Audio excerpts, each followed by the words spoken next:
Welcome to Health and Wellness with Coach A.T. Moore. By now, I hope you have had a chance to listen to part one of my conversation with Sierra Hillsman. We're going to jump right into part two. I wasn't supposed to be in the mental health field. I went to school originally to become a speech language pathologist for deaf children. Wow. So I graduated from the University of South Florida with double major in communication sciences and disorders in psychology and a minor in American Sign Language. But around the time that I graduated, they were still on that whole, every job that I applied to, we're not going to hire you because you don't have the experience. And it's just kind of like, well, I need the experience to get, like, so what do I do here? So I took a year off to figure out what I needed to do. And I was having a deep conversation with my friend because I'm really big on what I now know to be existentialism. Like, what is my purpose? Is this what I want to do? Maybe this is God's way of sitting me down to reevaluate or redirect me in a new way. And so I'm like, well, what do I want to try now that I'm in this waiting period? And I wanted to get into the entertainment industry. But on the back end, I wanted to be able to manage amazing talent, or at least get into the public relations field in some way, shape, form, or fashion. Mind you, my undergraduate degree had nothing to do with entertainment, had nothing to do with public relations. I just have the gift of writing. And so I took a leap of faith, quit my job, and moved to Atlanta. And from there, I was just really like hustling and grinding and networking and meeting new people, volunteering, making connections. I volunteered, did some like contract work on the side just to kind of keep afloat. Then after that, I was able to get a paid internship, which led to another paid internship, which led to like a full-time job. And in the midst of experiencing all of that, I still did not have a sense of fulfillment. I was also going through like some family related concerns. There were a number of family members that had mental health concerns dealing with like suicidality, homicidality, depression. My uncle was dying from cancer at the time. So obviously that was like very detrimental to like my family's well-being. And I remember growing up in a household that lived from paycheck to paycheck. And I knew for a fact that I wasn't the only one having that experience. I knew for a fact that if my family struggled to even go to like the physical doctor, how are they even supposed to know how to tend to their mental health, right? And so I just wanted to figure out, how can I help not only save my family, but save other people that were like me? How can I help families who are struggling to tend to their overall well-being? So I did a quick Google search, figured out what I wanted to be, and then I found the options that I had were University of West Georgia, Georgia State. You also had, I believe, University of Georgia as well. But I went to the University of West Georgia because they really catered to non-traditional students, which are individuals who work full-time, but also can go to classes at nighttime. Right. And from there, it just, like, my life just skyrocketed because, getting a little teary-eyed. My life just skyrocketed because I had the opportunity to like get answers to questions that I never really thought about. I think anybody who's watching this can and is a therapist can attest to what it's like to be in a clinical mental health counseling program, because you're learning to help other people, but you're also unpacking your own stuff as well. Yes, absolutely. And my program required all of us to have a therapist. And so if you are currently in grad school, please utilize your counseling program on campus. Your tuition's already paying for it, so you might as well use it. And they wanted us to do that so that we can know what it feels like to be on both sides of the couch. Absolutely. And that was the best experience ever. My first therapist, he was a white guy, probably middle-aged, and I told him a whole bunch of stuff. That was literally my first time as an African-American woman going to therapy.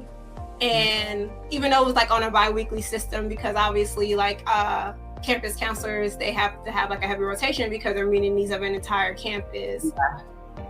But it's a whole different experience when you're going for the first time, because you don't know what to expect. You're trying to figure out whether or not you're going to be judged. You're going in with all of these, like, either you're going in with all these insecurities, or you're going in ready to unload. But either way, it's an amazing experience. Sierra, you've said so many things that I want to unpack. The first thing is your original career of choice was to go to school to work sign language. What was the reason behind that being your first career of choice? Yeah, so my brother, when he was growing up, he had like a speech impediment, and so I was just like, oh snap, I want to help individuals who had that. Because I wouldn't say he was bullied, but he did experience some hardships in school because of his speech impediment. And then one day I was walking down the street, we were walking our dog, and there was this little black boy signing away, just signing. I'm like, that is so cool. I've never seen that before. I'm like, I want to do that. I want to work with that. Yeah. Wow. What an impactful moment. It made you aware about something, a career that existed that could also help your brother with some of the challenges that he was going through. You also said something that made me think about how our gifts will make room for us, because you said that you didn't have a background in a lot of the things you were being hired for, but you had a gift of writing. And so anyone that's listening to watching this episode, we are given gifts sometimes that don't have to be attached to a degree. So whatever that gift is, it will make room for you. The career, the space, the opportunity, the influence, it will make room for it. And she just kind of gave us an example about that. And the other thing is that I was going through graduate school, getting my degree. One of my teachers told me something that I have held true, is that if you're going to be in the mental health field, one, you should be in therapy yourself to experience it, just like you said, but you should also stay in therapy, and you should not get a therapist that is not in therapy or has not gone through the therapy process. What do you think what are your thoughts on that? I think it's important. I'm not really big on the shoulds, because there probably are great clinicians out there who do amazing work. However, I would greatly appreciate having a therapist who knows what it's like to be on the other side of the couch. Also, I admire therapists who have therapists, because we deal with a lot. We are literal vaults for like the souls of the people that we serve. And so if you take your craft seriously, you want to make sure that your own well-being is up to date, or your own hard drive is like clear and a-okay. Because you don't want to have transference. You don't want to start projecting your stuff onto your client. You don't want to start showcasing certain things in your sessions where you start to spill the tea on your client. Your client's there to be heard and listened to. Absolutely. Or I heard someone say, you don't want to be giving therapy on some issues that you haven't addressed yet, and so your lens is very distorted because you haven't healed from your own drama. You don't have an awareness of it, because we all have blind spots. Absolutely. I know that right now a lot of people of color are looking for people of color to do therapy with, and for whatever reason, a lot of the conversations that I hear is they can't find us, but we're here. But in the case that you cannot find someone of color, I think you just gave a really good example of your first experience in therapy was with not a woman, not a Black woman, but a white man.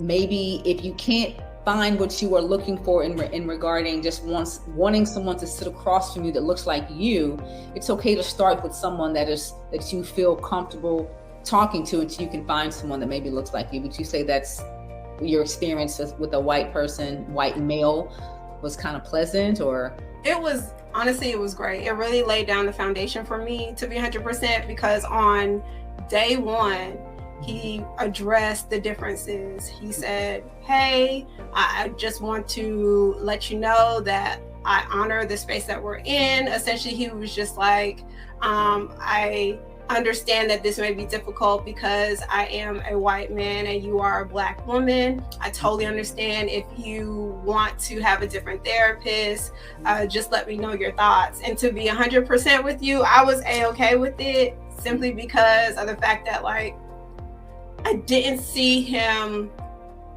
as somebody who would be judgmental. Yeah. I wanted to feel safe in just being able to say something outlandish, without the judgment that often comes in Black culture. Yeah.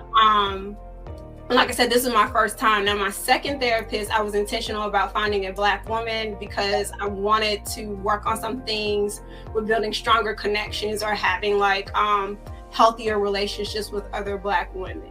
Yeah. So that's why I went with African American woman the second time around, because of the fact that, like, I really didn't trust other Black women at the time because of my own personal traumas and stuff like that. I wanted to make sure that I had somebody that I could like freely talk to. It's funny because I had a similar experience during the pandemic. I reached out looking for therapy, and the only person that I could find was a white lady. Mm-hmm. And it worked out well. And I worked with her for 2 years. And when I got to the space where I felt like she had helped me with the concerns that I had brought initially, my next therapist was a Black woman, and we just kind of picked up and entered into some other areas. And so for someone watching this right now that is considering thinking about getting into some counseling, some therapy, getting some help, what are some questions that you would recommend they ask or research in order to figure out, like, is this a good fit? Because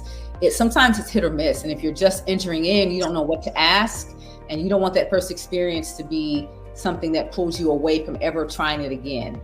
Absolutely. So I always help people explore the ABCs of finding a therapist. So A would be accessibility. How far are you willing to travel? Ask them, where is their office located? Do they offer virtual sessions? Because just in case you may be out of town or something like that, you might be at work late in the office and you can't make it.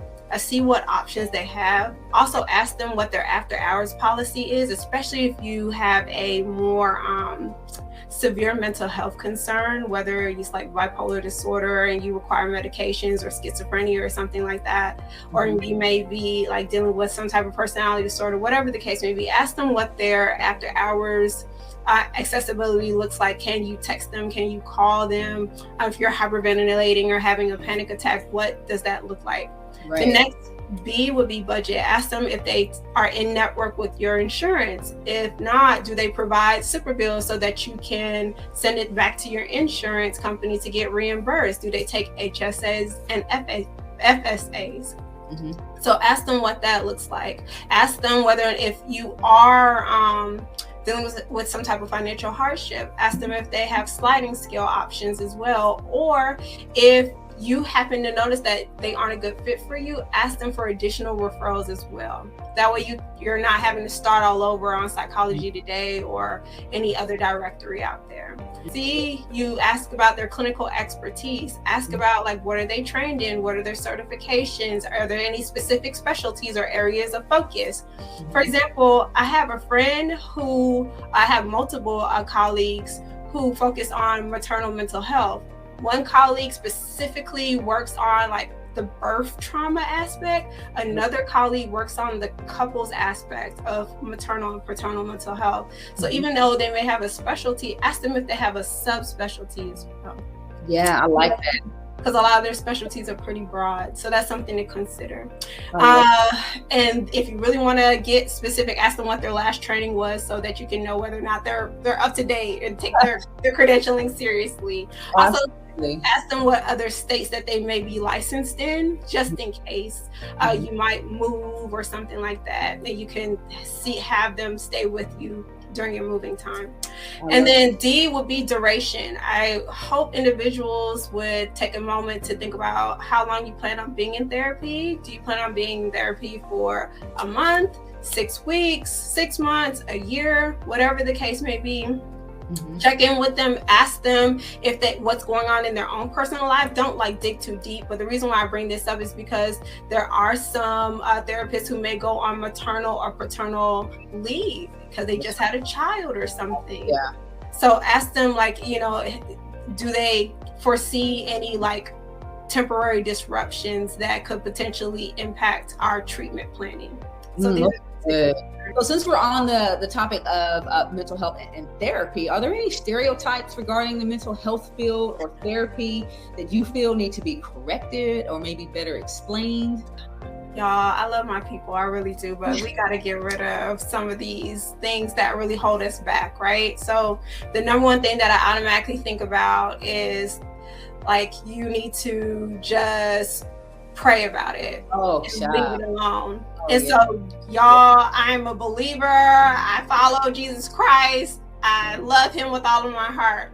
However, faith without works is dead. There's another scripture that says a nation without counsel is like a city without a wall.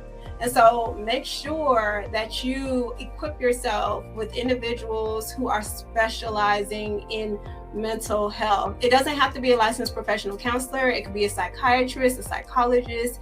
It can be a licensed clinical social worker, whatever works for you. It does not matter. Just make sure that they are certified in this thing and get the help that you need. Another one that I often hear all the time is oh, you think you're bougie, that's a luxury. And it's just no. It's a necessity. It is a necessity. If we can pay for bundles and wigs and these expensive cars, I need y'all to add therapy to the list. And I know that there are some people who don't always need therapy. So whether it's some type of professional development like coaching or maybe even some wellness practices as well, get you a hobbies list that you would like to engage in, whether it's a monthly subscription to the gym or a monthly subscription to a yoga studio, whatever. Find something that works for you. Another one that I hear all the time is why would you talk to a stranger when you have your friends and family? And it's just your friends and family are not going to provide you with a non-biased and non-judgmental perspective. Right. And so think about that as well. Another one that I hear all the time is just that mental health diagnoses are just another way to label you, all these conspiracy theories and whatnot.